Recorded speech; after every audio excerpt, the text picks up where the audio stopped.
Hey folks, welcome to the show. This is a matinee review of the matinee game. I didn't wait till the night. I worked out today. Well, I didn't work out. It worked out today. Uh, I should work out more. The stuff I do during the week is pretty physically demanding. Anyways, so the point. Got a dinosaur hat on today. I actually wear a cowboy hat when I usually go out because I'm too lazy to do my hair, but I think it would take up too much of the of the screen, so I'm just gonna go with this hat at the Royal Tyrrell Museum, one of my favorite places in the world, in Drumheller. Been there 9 times, and I can't wait for number 10. But let's get into the Oilers game review. A very excellent game for the Oilers, and even you might be wondering, well, it's a pretty simple story looking at the final score of the game. And yeah, in a way, but I'll still dissect it, get into some things that might not be discussed too much or already have. But anyways, let's just get into it. And the Oilers did, with a dominant play from start to finish, and get rewarded for it 3 minutes and 47 seconds in when Adam Henrique scores his 22nd goal of the year, assisted by Matthias Ekholm and Leon Draisaitl. The Oilers would find themselves in the power play to increase their lead 2 minutes later when Silverberg goes off for hooking, but the Ducks do kill that penalty.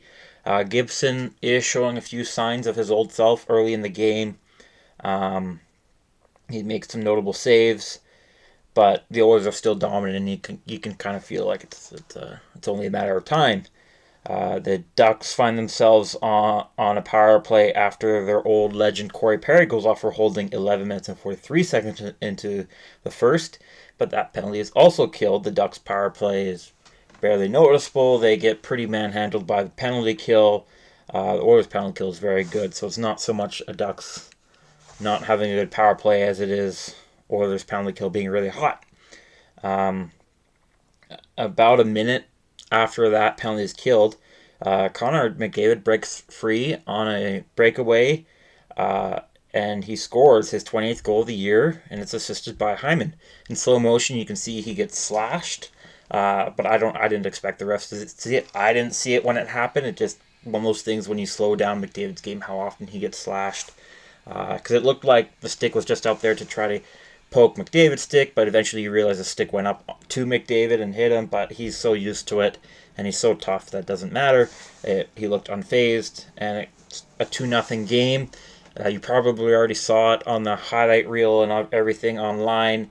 I just figured, well, I'm so spoiled by McDavid, as we all are. I was like, oh, that was a nice goal, but then I'm like, well, he did go really fast, and he is McDavid. So it's probably going to get posted online, and it was. And I was thinking, well, that's not one of his better goals, and I realized it's still a really nice goal. It's just not one of McDavid's really nice goals. But anyways, 2-0, and 2 minutes and a second after that, it becomes 3-0 when Matthias Ekholm, what's where I was going to say Potts his 8th goal of the year, and he's assisted by Desharnais and Sam Carrick. Sam Carrick being a former Duck, so all three former Ducks on the Oilers right now, or at least that I can remember. I don't know if any other guys had some history with the Ducks, but who were on the Ducks in recent memory are on the score sheet in one way or another. Henrique with a goal, Carrick with an assist, and Perry with being a pest. And the period ends 3-0, shots 13-8 in favor of the Oilers.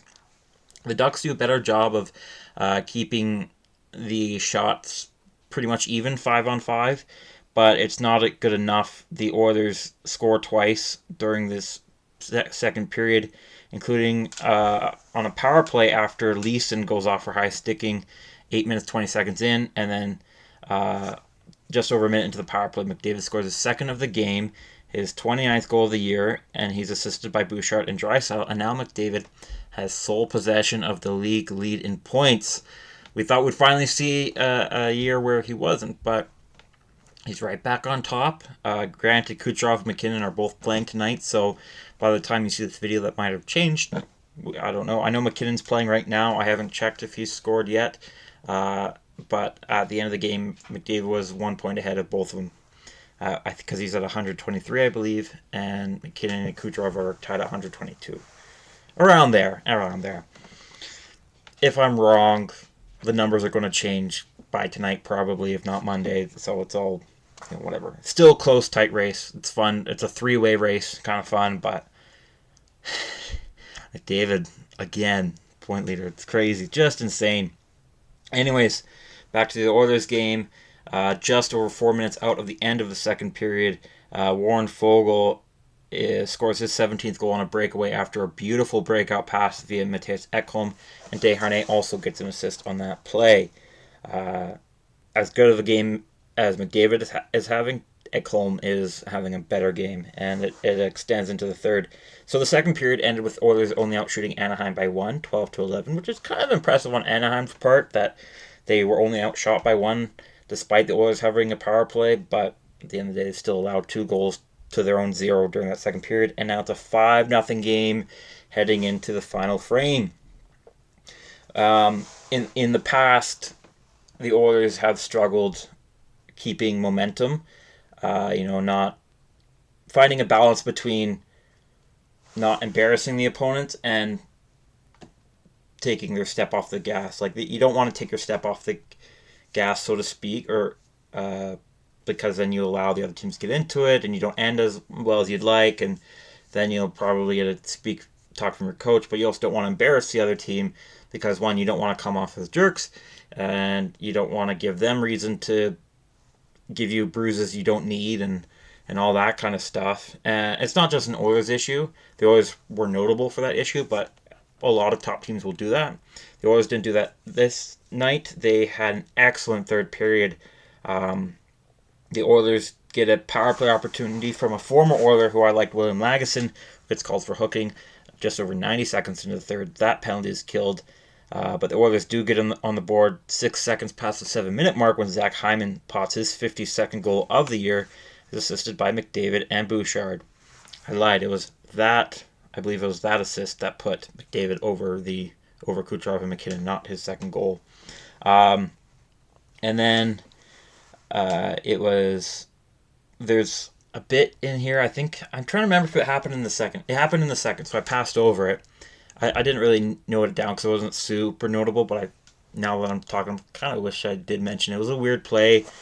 So if you remember my review or watched the game of the Winnipeg-Edmonton game, you'll know that Nuge got put in the box for a Winnipeg stick hitting a Winnipeg guy's face. He almost got blamed for high sticking that wasn't his own again when Nurse's stick hit the visor of a Ducks player. And Nuge was like getting thrown to the box. And Nuge was like, I didn't do anything. This is the second time this week. I didn't do anything. I assume that's what he's saying. But upon review, everyone was like, okay, yeah, Anaheim power play, but Nurse in the box. But they said no power play, no penalty. So I don't know if they were looking at Nurse or felt like Nurse stick hitting the visor didn't count as high sticking. Anyways, if Ducks fans are mad about that, I don't think that was the thing that killed them because it was already 5-0 by the time that happened. And where I'm at in the review, it's 6-0. But that doesn't stand for long. Henrique is called for slashing with 15 minutes and 9 seconds into the third period. It was a softer one that I think is good that refs are calling. So what he did is his stick got... So I forget the Ducks player who had it, but his stick is up across his chest. I don't know if you can see it, like right here. And Henrique's stick comes in and perfectly aligns to push the stick towards the Anaheim Ducks player so that when he gets the shot off, it's not strong, it's a weak shot. So it was a really good defensive play by Henrique. But it is a dangerous play because if Henrique is slightly off on that, he could hit a hand or a wrist. And we know there's lots of injuries that come from that. Even with the gloves, if it wasn't for the gloves, there'd be a lot more. So because the stick was in that section and Henrique was behind the Ducks player, I think it was fair that the refs just kind of called him on it. Even if the only reason I would say they shouldn't have called it is if the refs had could zoom in with their own eyes, maybe had cybernetic eyes where they can zoom in and see, oh, the stick only touched the stick. But they didn't, so I'm not going to blame them because I thought it was a penalty until the really zoomed in slow motion, and the refs aren't going to review every single penalty, especially one that looks like a penalty, without having us zoom in slow mo. And refs can't do that with their natural eyes, so I was like, okay, fine. So, anyways, Ducks have the power play, and they kill Picard's shutout hopes with a very nice deflection by Alex Killorn for his 15th goal of the year. And he's assisted by Cam Fowler and Vetrano. I feel like this is like the third or fourth game where Picard had a shutout in the first and second, but allowed a goal in the third. I think that more has to do with the Oilers than Picard. Not because the Oilers play bad. It's just they're not super eager to score. But the Oilers didn't let theirs didn't like slack at all. In fact, I would say if it wasn't for that really nice power play goal, this was their best period, at least in terms of shots and controlling the game. Because by the end of the third period, the Oilers had outshot the Ducks by four times more than the Ducks. It was 12-3 in the third period. So the Oilers had a really excellent closing out job, which was I was most impressed by the fact that they not only got a 5-0 lead by the third period, but closed it out. They didn't let the Ducks, have some chances. No, they limited the Ducks to only 3 shots on goal. One of them did go in because it was a really nice tip. I don't think it was like, oh, dang, Desharnais or anything. No, it was just a really nice tip by Alex Killorn. I'm not going to pin Picard on that either. It was, like I said, a really, really good tip. So, game ends 6-1 in favor of the Oilers. They proved a lot of maturity in that third period in being able to maintain their efficiency. They didn't get excited about scoring a bunch of goals, and they didn't get sloppy either on defense. So that was most impressive, which is exemplified by the final shot tally, which was 37-22 in favor of the Oilers, almost doubling the Anaheim's total shots favored. The Oilers also dominated in the faceoff circle. They won 63.8%. So when the Oilers win over 60% of the faceoffs, you're like, okay, well, how good was Draisaitl? Not that good, actually. He was 7 for 15 in the faceoff circle. It was an okay night, but by his standards, it wasn't good for Draisaitl. But Sam Carrick was 10 for 14 and McLeod was 10 for 16. So between those two, they were 20 for 30. So that was really, really awesome for them. Anaheim did out-hit the Oilers, which is expected considering how often the Oilers had the puck. The final hits were 32-18 in favor of the Ducks. I would like to see, I wish I could see on Hockey Reference like a final tally for time of possession so that we can calculate hits per time without the puck. So we can really see who's hitting more than, or at least who's the more physical team or has a tendency to hit more kind of way. Because if you don't have the puck, you're going to get hits, and if you have the puck, you are going to get hit. You're not hitting, right? And the Oilers hit quite a bit for a team that has the puck quite a lot. At least it looks like it. Again, I don't have the numbers or access to calculate that. Anyways, special teams, Oilers was all right. They were 1 for 3 on the power play, 1 for 2 on the penalty kill. Those are both good numbers. Picard was excellent, was 21 for 22. He didn't need to make any really notable saves. There was a couple where I was like, hey, I clapped in the restaurant I was at. Good save, Picard. And like I mentioned, the one goal against wasn't like a squeaker or anything. Gibson, I'm going to talk a little bit about mentality on him. He was 31 for 37, so really ugly night. I think he had a bad night. Obviously, you have a bad night when you're 31 for 37, but I don't think he was super trying hard either. I think the toll of being an Anaheim Duck has got to him over the last few years. I know a lot of people like to overrate him, and I understand why. Because I know what he did before, and I think he's still capable of it. You saw it in the first period if you were watching that. He made some really good saves. But by the time it was 2-0 or 3-0, he was just kind of like, okay, this game's over. And he kind of gave up, which isn't something you want to see from your goalie. You don't want him to stop trying to do all the extra stuff, because a goalie, as Patrick Waugh says, should save everything he's expected to, and then make saves he shouldn't be expected to. And Gibson didn't allow any really bad goals. He still made the saves he could be expected to, but when it came to some really notable opportunities by the Oilers, Gibson wasn't his usual self. So I think it's very mental for him. Whether it's with the Ducks or another team, I hope he gets to prove everyone and show everyone how good he is again, because I like it when goalies do good. I like watching really good goalies, and I'm a little biased because he's American, but which leads into a lot of the Isaac lore about myself that I can get into another video. But anyways, I'm just adding to the whole bit of we want to see Gibson traded, which I don't really like. I don't like that discussion. I don't like saying a player should get traded to so that we can see him do better. I feel like it's rude, but at this point, it's like he's been there longer than any Ducks goalie. He's been there longer than Jaguar and Hebert, or is it Herbert or Hebert? Guy or Guy, I don't know. He's American, but he has a French name, so let's go Guy Hebert. That's how I'm pronouncing it now until corrected. Uh, Him and Jaguar both played a lot of games for the Ducks, but they both went through some better years for the Ducks than Gibson did. Gibson had good years with the Ducks earlier, and then when they started doing bad, he was still good, and then it just kind of wore him down. Um, but at the same time, you could say, well, if he wants to get traded, he should start um, playing hard as if he can make a difference every single game because he can because he's a goalie. And you're absolutely right. So I'm not going to defend Gibson by not trying too hard or as hard as I think he could, but at the same time, I'm not going to like you should try harder because I get it. You've been playing behind a team that's been a bottom three defense every year for the last 3 or 4 years. Gudas has really helped that defense a lot, but it's still bottom of the barrel, not the bottom anymore. And Gudas was injured tonight. Lagesson tried.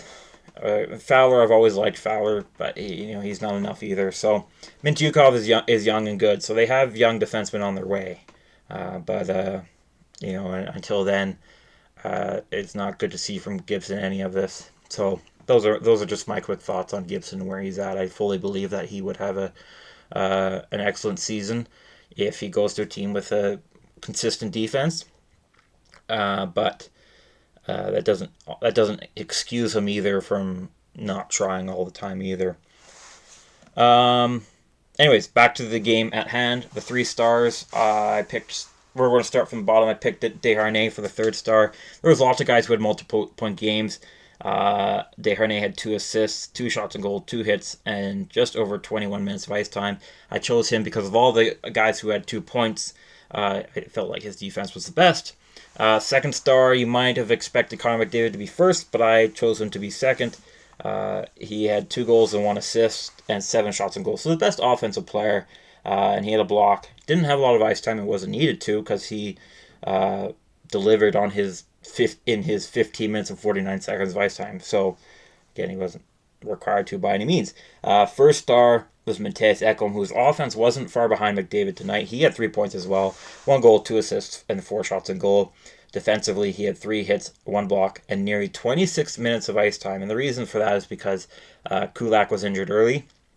And so of the 2 defensive pairings with the most even strength time tonight, Ekholm was on both of those pairings. The pairing used the most was Ekholm and Stetcher, actually, for 7 minutes and 48 seconds. And I thought Stetcher was fine. I thought he was good. I liked that he was trying hard to, let all Oilers fans know who he is and everything.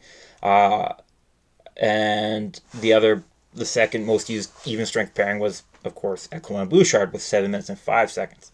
So Ekholm was just a workhorse tonight in all areas of the ice: penalty kill, even strength offense, even strength defense, power play, and he was excellent defensively, as he usually is, and added a goal and 2 assists. Yeah, he was your 1st star for the Oilers, playing excellent for 1 second shy of 26 minutes. I also wanted to mention my favorite moment of the game. Actually wasn't a highlight. I hope it goes online, but it was really funny. In the power play the Oilers had in the third, the Ducks killed that power play, but the Oilers should have scored if not for bad luck. That affects everybody at some point. They do their little maneuver perfectly, allowing Draisaitl to have a clear shot at the net. Gibson's too slow.